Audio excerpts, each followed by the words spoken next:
Hello, and welcome to Japanese Craft Beer Reviews, Japan Beer News for January 2023. And actually, this is a collection of news items which I picked up in the latter part of the last year. So it's kind of a collection of various items, not necessarily happening in January. And I'm going to go through 8 different stories and talk a little about each one of them. And here they are. Some of them involve craft beer breweries. Some of them involve major breweries. Some of them are kind of odd items about beer making. And then the final two are about two big beer events, one in the United States and one in Japan. Okay, so the first one is deals with West Coast Brewing, which is located in Shizuoka, and they have been around for a few years and have made quite a name for themselves. What they did was open up a hotel across the street from their brewery, and they opened up in the summer of 2022. The special thing about this is each of the rooms in the hotel is equipped with a beer tap and a supply of 10 liters of West Coast Brewing beer. Not only that, the beer is a special brew, which is available only in the hotel. So it's not available outside.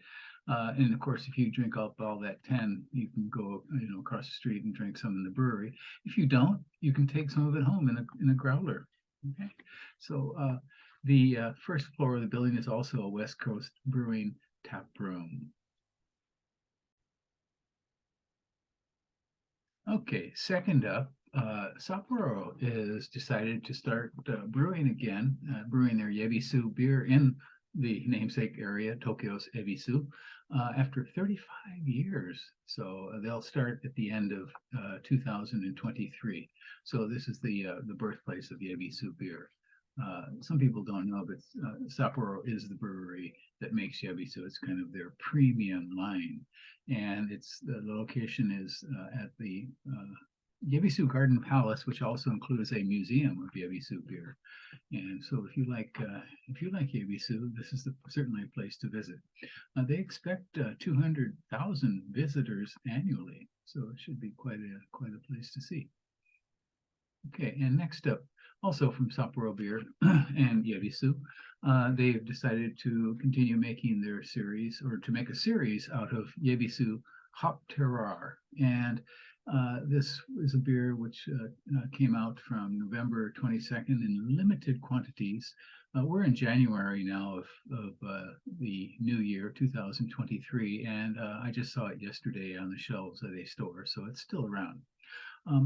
The first Yebisu Hop Terroir was introduced in 2021, and the new version includes hops from Zatek, Czech Republic. Zatek is a pronunciation of what Germans call Satz, and apparently it has 2 editions of aroma hops. This is I think, a little controversial here, the application of the word terroir, the French word terroir, to beer. Terroir is normally a wine term, which refers to a whole combination of climate and earth, all sorts of things that will affect the production of wine, which is grown in a single area from a single product. Beer, however, includes ingredients from many places. In any case, I have had this, and it is quite good. So you can go out and get some if you'd like.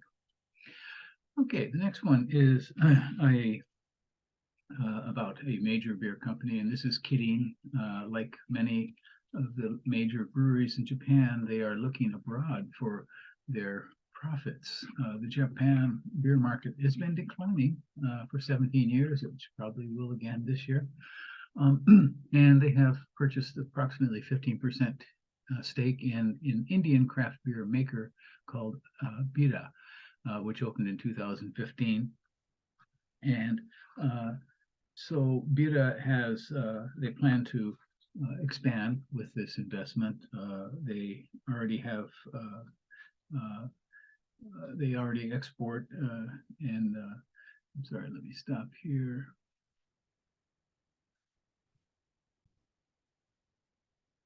So apparently it is available in a number of countries around the world, and it is quite popular in India. I've never had it. Have you? Okay, and next up, here's kind of a kind of a I don't know, what we call this a kind of a flavor sort of story. Two companies, Crown Baking and Mojiko Retro Beer, located in Kitakyushu, they have collaborated on a beer using untrimmed bread crusts in the beer making to avoid food waste. And apparently, they found that uh, the amount of bread that they lost daily was added up to 100 kilograms. So, the trimmings from the bread crust, which apparently children don't like to eat, it's not as pretty as the sliced white bread. And in this case, the bread takes up about 10% of the beer. And they made a beer called Bread Bison. And I have not seen it, and I probably won't. It was limited only to 4,000 cans. And apparently, it did have quite a wheaty taste. And let's go on to the next one. This is also kind of an unusual story. Two other companies here are a federation of fishermen's associations in Akashi City, and Akashi Bakushu Kobo Toki produced a beer called Cinderella Draft using seaweed. And the seaweed they used was apparently faded seaweed, which was not attractive enough to sell. And so the brewery put this into their beer. Quite interesting. I was reading recently that scientists are looking at seaweed as a possible major food for human beings in the future, producing up in the North Sea and trying to expand production of seaweed. Interesting. Okay, and here's for me, a much more interesting story. The World Beer Cup was held in Minneapolis in May of 2022, and people call this the Olympics of beer. It's the largest beer competition, I believe, in the world. It's held every 2 years. It was last held in 2018. They canceled 2020 because of of course, the coronavirus, the pandemic.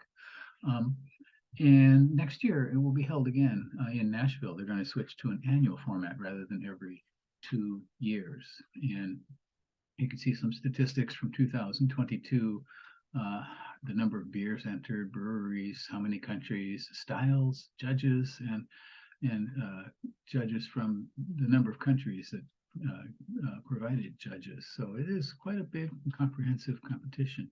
And here is a winner from Japan. I believe this is Sonoda-san from Sonoda Tomoko from Harvest Moon Brewery. And she apparently goes quite often to this, or I think every event, and she has won before as well. Okay, and let me show you some of the winners here. Japan picked up 4 gold medals and 2 bronze medals, and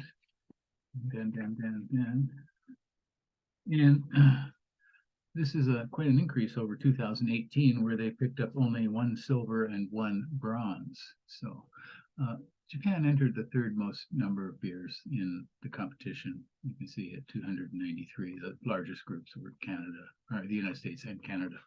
So Harvest Moon is kind of a perennial, I guess you could say that for biennial, winner at the contest. Harvest Moon out of Chiba. Akula is also a highly regarded brewery.